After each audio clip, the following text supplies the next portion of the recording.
사람들이 흔히 천국이라 그러면 죽고 나서 가는 데를 생각해요. 그죠? 죽고 나면 천국 간다. 예, 그런 찬송가도 많이 있어요. 우리 찬송가에도 천국에서 만나보자 그런 찬송가 있죠. 예, 천국에서 이제 그게 장래에 대한 찬송가예요. 죽고 나면 천국에 간다. 그 말 맞아요. 틀린 말이 아니거든요. 그런데 예수님이 말씀하시는 거는 그 정반대예요.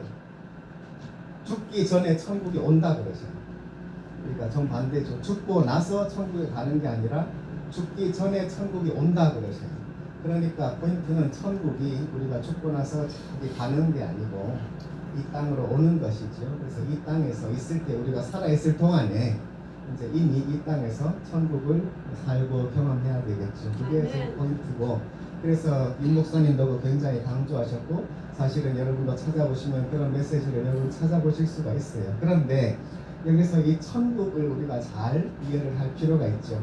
예수님이 굉장히 강조를 하셨고, 그런데 이 천국이 어떤 의미냐, 우리가 살아가는데 그러면 내가 직장이나 학교나 여기에서 천국을 한번 이루어 보자 그렇게 적용을 많이들 합니다. 그런데 그것은 좀 애매해요. 어디까지 그럼 천국인가? 내가 직장에서 예를 들어서 일을 하는데 그러면 동료들이 있고 내가 만약에 비즈니스를 하면 내 사람들이 있고 하는데 어디까지 천국이냐, 사실은 그게 기준이 애매하거든요. 그런데 예수님께서 천국을 말씀하시는 것은 그거랑 좀 달라요. 내가 직장 생활하고 학교 생활하고 가정 생활하는데 거기에서 천국을 좀 이루어 보자. 천국은 하나님의 나라, 하나님이 다스리시는 곳이니까 하나님이 다스리시는 그런 삶을, 하나님의 다스리시는 데 직장을, 학교를 만들어 보자. 그렇게 사람들이 이해를 하고 또 이렇게 많이 해요. 그런데 좋은 일이지만, 그런데 예수님이 정확하게 무슨 말씀하셨는지 좀 보면 좋겠다. 그런 게 지금 목적이에요. 그래서 제가 사실 이 천국에 대해서 올해 이제 교회 목표로 삼고 하는데 지금 하는 얘기가 사실 굉장히 중요한 마태복음 10장이에요. 이번 수련회 때 우리가 좀 보려고 하는 게 마태복음 10장입니다. 마태복음 10장, 거기에는 예수님께서 이 천국에 대해서 제자들을 실제로 보내시는 그 대목이거든요. 이거를 보면 이 천국이 예수님이 어떤 것을 생각하시는지 우리가 좀 알 수가 있겠죠. 그러면 다시 한번 읽어보겠습니다. 5절, 이제 10장 5절인데 4절까지는 예수님이 12제자를 뽑으셔요. 12제자들 이름이 쭉 나와요. 그런데 우리가 예수님의 제자들 하면은 좀 엉성할 때가 많아요. 실수도 많고 자기들끼리 다투기도 하고 예수님한테 혼돈하고 그러는데, 우리가 제자들 하면은 그렇게 처음에는 좀 부족한 게 많았지만 나중에는 예수님을 위해서 순교하는 사람들이 되는데, 그런데 이 10장에 마태복음 10장에 보면 예수님께서 제자들에게 굉장히 큰 능력을 주시거든요. 그러니까 대단한 분들이에요 사실. 그런데 그들에게 예수님께서 12제자들을 뽑고 이렇게 12제자 삼으시고 명령하시는 말씀이 여기에 나오죠. 5절 같이 읽어보시겠습니다. 시작. 예수께서 이 12를 내보내시며 명하여 이르시되 이방인의 길로도 가지 말고 사마리아인의 고을로도 들어가지 말고. 6절 제가 읽겠습니다. 오히려 이스라엘 집에 잃어버린 양에게로 가라. 예수님이 왜 꼭 이스라엘에만 가라 그러시냐? 다른 사마리아인도 있고 다른 이방인, 다른 나라 사람들도 많은데 굳이 딴 나라 가지 말고 이스라엘 사람의 이스라엘 집에만 가라 하시는데, 이건 예수님이 꼭 다른 민족 배척하셔서 그런 뜻이 아니고 이제 그 뒷부분에 읽어보면 나오는데, 예수님은 이게 시간이 급해서 그래요. 때가 다 되어서 그래요. 천국이 가까이 왔다 그러시거든요. 그러니까 얼마나 가까이 왔는가? 진짜 가까이 왔어요. 그렇기 때문에 뒤에 보면 사실은 이스라엘 집도 이스라엘 마을도 다 돌아다니기 시간이 모자라요. 그만큼 천국이 가까이 왔기 때문에 지금 이스라엘 집으로 먼저 가라 그런 뜻입니다. 자, 그런데 이스라엘이라는 말은 성경에서 이제 유대라는 말도 있잖아요. 유대 나라. 유대라는 말은 외국 사람들이 유대인들을 부를 때 쓰는 말이에요. 외국 사람들이 일부 코리안 그럴 수 있잖아요. 코리안 그러잖아요.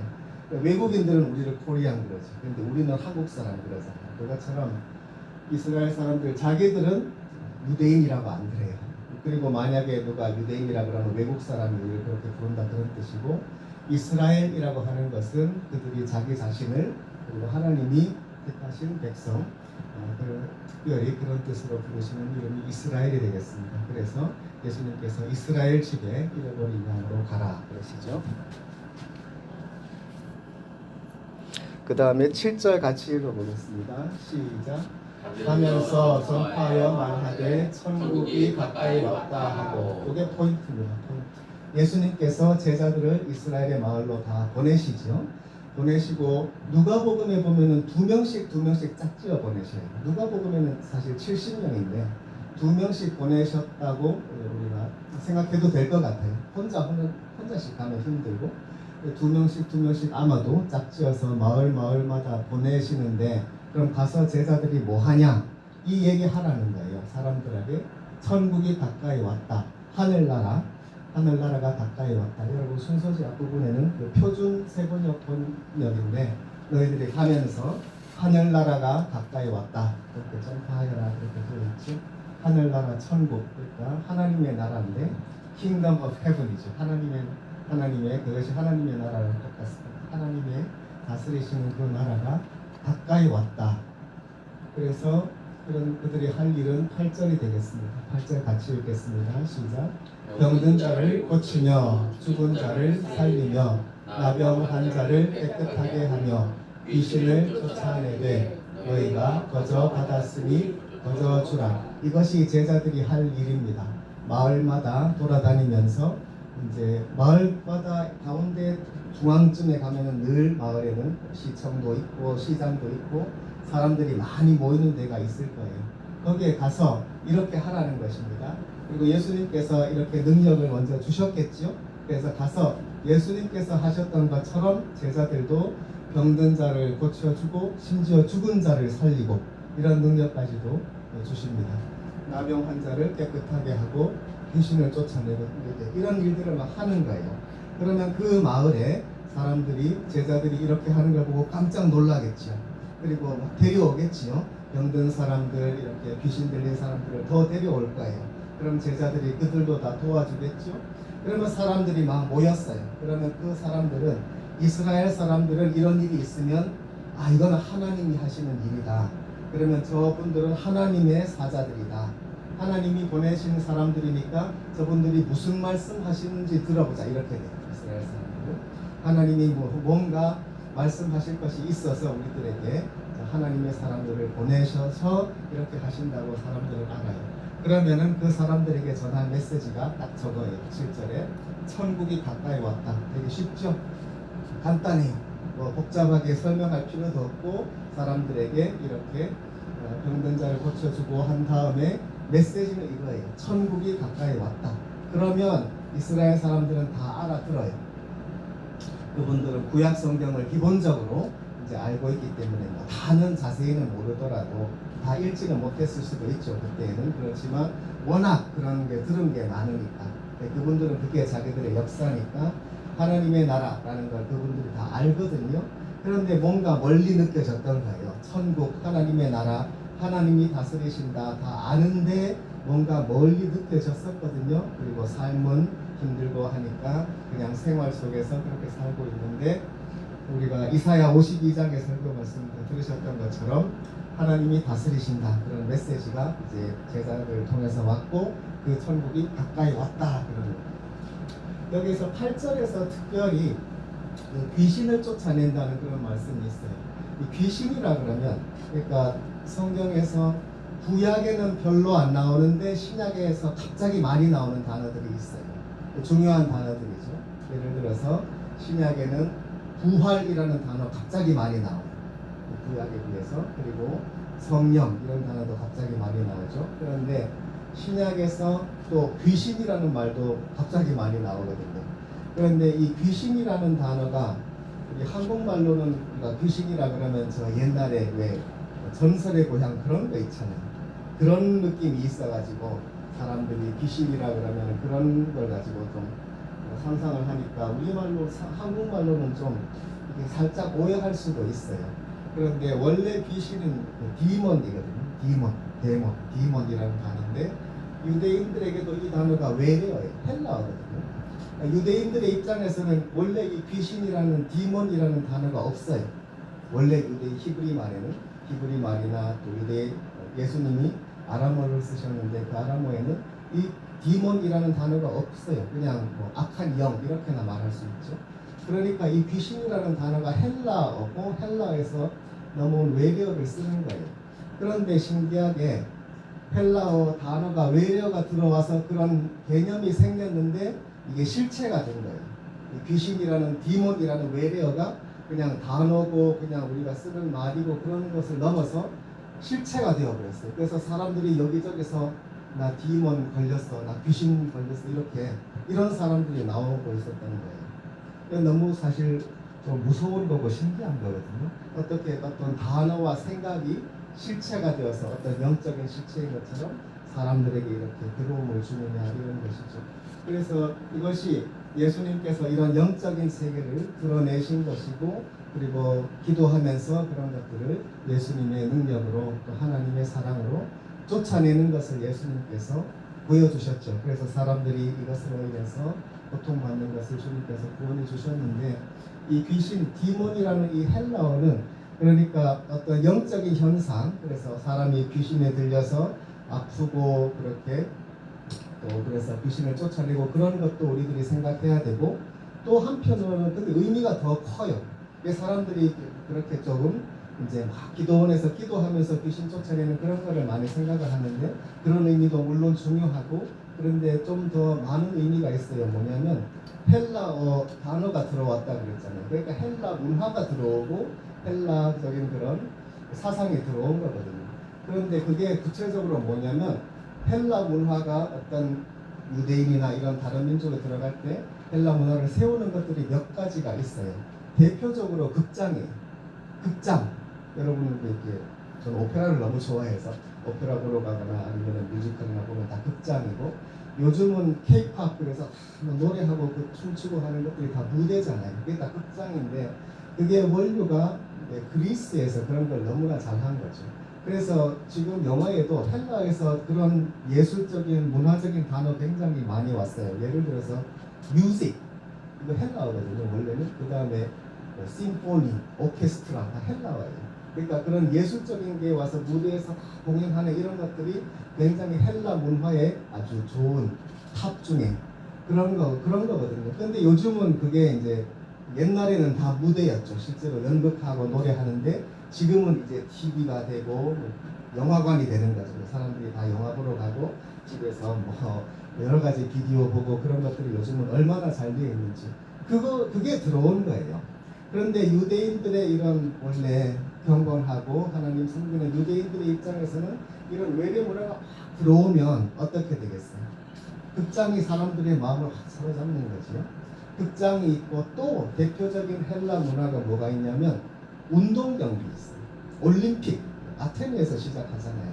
운동 경기 하면 큰 넓은 운동장에서 막 젊은이들이 와서 막 달리고 그런 운동 경기가 대표적인 헬라 문화예요. 여러분 그런 거 운동 경기 좋아하시나요? 구경하는 거 그런 거 좋아하시나요? 저는 야구장에 한번 가봤습니다. 워싱턴 내셔널 그 야구장에 한번 가봤는데 저 전에 있던 교회 청년들하고 갔는데 재밌더라고요. 야구 경기도 물론 경기고 그때 추신수 선수가 왔어요. 텍사스에서. 물론 야구 경기 실제로 하는 것도 재밌지만 스크린이 있잖아요. 요즘은 하도 이게 발달해서 거기서 막 심심치 않더라고요. 그래서 막 스크린 보면서 야구 경기 보면서 즐겁게 놀다 왔는데 그런 거 그러니까 지금도 미국 사람들 뭐 풋볼이나 그런 거 얼마나 열광을 합니까? 운동장에 다 모여서 빽빽하게 관중들이 응원하는 데서 운동장에서 선수들이 막 뛰면서 그렇게 운동하면은 다들 열광을 하죠. 운동장 이게 대표적인 헬라 문화예요. 또 하나는 목욕탕, 공중 목욕탕 와가지고 목욕탕에 사우나하고 그런 것들이 유대 사회에 들어온 거거든요. 그래서 그 전에는 기도하고 예배드리고 제사드리고 제사장에 이런 설교를 듣고 기도를 듣고 이런 것이 하나님 섬기는 것이다라고 알고 있던 사람들한테 헬라 문화가 확 들어온 거거든요. 이게 알렉산더 대왕 정복으로 해서 제가 역사를 이제 앞으로 좀 다루려고 하는데 이제 역사를 알아야 됩니다. 역사를 알고 특별히 알렉산더 대왕을 알아야 되고 그로 인해서 헬라 문화가 확 들어오는 걸 알아야 돼요. 알렉산더가 우리 성경에 나와요. 이거 성경 퀴즈 하면 좋았는데 알렉산더가 우리 성경에 나온다. OX 하는 정답은 O인데 나오는데 이름으로는 안 나와요. 이름이 알렉산더라고 나오지는 않고 그냥 무슨 다니엘서의 어떤 뿔 이렇게 나와요. 그러니까 비유로는 나오는데 어쨌든 나오는 거죠. 그만큼 중요하고 그래서 헬라 문화가 알렉산더 대왕이 갑자기 확 정복을 하면서 밀고 들어오는 것이죠. 그래서 이건 막을 수가 없어요. 힘으로 들어오는 걸 어떻게 막겠어요. 그런데 힘으로도 막을 수 없지만 그래서 그 사람들이 와서 막 짓는데 극장 지어서 막 공연하고 케이팝 공연하고 뭐 운동 경기 하면서 막 열광하고 모욕하라 그러고 그러니까 유대인들이 어떻게 되겠어요? 대개 꼭 유대인뿐 아니라 뭐 어느 민족이든 그런 일이 벌어지면 대개 어떻게 되냐면 이제 어떤 사람은 너무 좋아하고 그런 거를 이제 친헬라 그런 사람들이 생기겠죠. 그죠? 가서 막 즐기는 게 뭐 어때? 그런 사람들도 당연히 많이 생겼어요. 그런데 또 어떤 사람은 안 되는데 이거는 외국 문화고 우리가 하나님 섬기는데 방해가 되는데 하면서 거부하는 사람도 있고 뭐 그렇게 되겠죠. 어느 민족이나 다 그래요. 유대인들도 그랬습니다. 그래서 어떤 사람들은 너무너무 그런 거를 좋아해요. 그리고 우리가 이 우수한 헬라 문화를 받아들여야 된다. 그래서 뭐 그렇게 하는 사람도 있고 어떤 사람들은 너무너무 걱정하는 거죠. 안 되는데 지금 이러면서 우리가 하나님으로부터 멀어지는데 고민하는 사람들이 얼마나 많이 있겠어요. 지금도 그래요. 지금 우리는 지금 미국 이 문화 안에 있고 사실 지금 미국이 이 서양 문화의 지금 아주 대표 그리고 가장 강한 그런 문명으로 되어 있고 우리들은 그 안에서 살고 있죠. 그러니까 우리들한테는 이게 서양 미국 문화가 그냥 공기 같은 거죠. 우리가 이거를 없이 살 수가 없고 뭐 맨날 보는 게 그런 거고 보고 또 그렇게 살죠. 그런데 한 번쯤은 그래도 우리가 좀 스탑하고 생각을 해야겠죠. 이게 정말 나의 하나님 섬기는데 도움이 되나? 요즘은 K 문화가 너무나 세계적으로 대단한 영향력을 끼치고 있는데 그 내용이 그래도 정말 이게 하나님 섬기는데 도움이 되나? 그런 생각은 해야죠. 그런데 안 그럴 때가 많을 거예요. 왜냐하면 사람들이 좋아하는 거는 대개는 그런 거잖아요. 사람들이 자꾸 많이 보고 회의를 해야 되니까 그런 거 만드는 사람들 입장에서도 점점 더 막 매운맛. 그래서 뭐 넷플릭스 그런 거 보면은 내용들이 너무나 정말 매운맛 진짜로 이렇게 보면서 겁나는 그런 내용들도 많고 그런 것들이 너무너무 많죠. 자극적인 거. 근데 지금은 그게 너무나 흔해져서 우리들이 익숙해진 것 같아요. 그런데 이래도 되나 하는 생각은 해야 되겠죠. 그런 것들이 과연 하나님을 섬기는데 도움이 되나? 안 될 때가 많을 텐데 절제를 어떻게 해야 될 텐데 그런 고민을 해야 될 거예요. 그런데 헬라 문화가 그렇게 들어왔을 때 유대인들이 그런 고민을 하는 사람도 있었고 어떤 사람들은 그런 걸 너무 좋아해서 영화 보러 가고 그때는 연극이죠. 그래서 어거스틴도 그래요. 어거스틴이 그분은 라틴 문명에 있었지만 나중에 젊었을 때는 방탕해서 살다가 한 30살 때쯤 회심을 하거든요. 하나님 믿고 30살 때쯤 완전히 사람이 변해서 신앙의 사람이 되고 나중에 그걸 고백록으로 쓰는데 자기가 예수님 하나님 믿기 전에 어떻게 방탕했는지 쓰면서 자기가 연극 보러 간 적이 있어요. 내가 하나님을 잘 섬겨야 되는데 연극 보러 가가지고 거기에 비극의 여주인공의 슬픈 걸 보면서 내가 울었는데 내가 내 영혼을 위해서 울지 않고 지옥 갈 내 영혼을 위해서 울어야 될 텐데 그게 아니라 내 연극 중에 그런 여주인공의 슬픔을 보면서 울었으니 내 하나님 부끄럽습니다. 그런 내용이 있거든요. 그러니까 그런 세상 문화 가운데서 이렇게 있는 이 세상을 보면서 고민하는 사람들도 많이 있었겠죠. 이렇게 되니까 사람들이 어떻게 돼요? 점점점 죄의식에 빠지는 거예요. 이렇게 되나? 이렇게 하면서 점점점 헬라 문화는 이 세상에 주도하는 문화가 되고 그 없이 살 수가 없고 쫓아낼 수도 없고 쫓아낼 힘도 없고 주위 자녀들은 다 그런 게 좋다고 따라다니고 마음속으로 양심은 찔리고 하나님께는 부끄럽고 그러니까 사람들이 어떻게 되겠어요? 죄의식에 많이 눌리는 거죠. 여러분 예수님이 제자들 부를 때 베드로가 주님 나를 떠나소서 나는 죄인입니다 그러잖아요. 왜 그러냐면 베드로뿐 아니라 성경에 예수님이 죄인들을 부르시잖아요. 그러니까 바리새인들은 그런데 또 저런 죄인들이랑 또 세리들이랑 예수님이 같이 식사한다 그러면서 예수님 막 흉보고 그런 본문을 우리들이 지난주에 읽었잖아요. 사람들이 왜 자꾸 죄에 대해서 그렇게 얘기를 하고 나는 죄인이다 그런 얘기를 하냐면 그 당시에 이런 헬라 문화가 큰 역할을 했어요. 이런 세상 문화는 문화대로 사람들을 억누르고 그 가운데서 벗어날 수 없고 하나님께는 죄송하고 하니까 죄의식이 가득할 수밖에. 그리고 그 와중에서 사람들이 나 디몬 걸려서 나 귀신 들려서 이런단 말이에요. 여기서 귀신이라는 단어가 그런 영적인 권세, 영적인 현상 그런 의미도 물론 중요하고 그런데 이런 세상 문화 그 유대인들에게 외래 문화인데 헬라 문화가 들어와서 헬라어로 되는 이 디몬이라는 헬라어가 그들에게 실체가 되어서 귀신에 사로잡힌 사람들이 많이 있었단 말이에요. 그런 사람들을 예수님이 구해준 거예요. 그래서 더 이상 그런 세상 문화에 얽매이지 말고 거기로 인해서 죄책감 갖지 말고 또 그것으로 인해서 삶이 파탄나지 말고 그것으로 인해서 하나님으로부터 멀리하지 말고 돌아와라. 하나님께 돌아와라. 그래서 하나님께서 우리에게 주시는 그 사랑을 회복해라. 그런 뜻이 있는 거죠. 그런 뜻으로 예수님께서 귀신 쫓아냈다는 그런 말씀을 우리가 이해를 하면 좋겠습니다. 제자들이 이런 권세를 받았고 그런데 물론 이것은 말로 되질 않죠. 예수님께서 예수 이름으로 귀신 쫓아내는 그런 권세를 주셨기 때문에 다 가능했습니다. 제자들이 이렇게 했고 사람들이 모이면 전하는 메시지는 천국이 가까이 왔다. 이런 메시지를 전했습니다. 그래서 9절 너희 전대에 금이나 은이나 종을 가지지 말고 이제부터는 제자들의 그런 이제 태도 그런 천국의 메시지를 전하는 제자들은 어떻게 해야 되냐면 돈이나 그런 여행 경비를 걱정하지 말고 10절에도 배낭이나 두벌 옷이나 신이나 이런 여러 가지 여행한다고 이것저것 챙기지 마라. 그럴 필요 없다. 가는 곳마다 너희들에게 필요한 것을 공급해 주실 것이다. 그래서 일꾼이 자기 먹을 것을 받는 것이 마땅하니까 가는 곳에서 천국을 전하면 너희들에게 또 이런 너희들이 받을 것이다. 이런 말씀을 전해 주셨습니다. 자, 오늘 첫 번째 저녁 시간에 우리들이 받는 메시지는 이거 하나 딱 기억해 주시면 저는 만족하겠습니다. 예수님께서 제자들을 보내셨다. 보내시면 왜 보내셨는가? 메시지 전하라고. 그럼 그 메시지는 뭐다? 천국이 가까웠다. 쉽죠? 간단하죠? 아주 한 문장 짧은 이 한 문장인데 이것만 딱 전할 수 있으면 성공입니다. 제자들이 이렇게 할 수 있으면 제자들 역할을 하는 것입니다. 그럼 듣는 사람들은 무슨 말인지 알죠?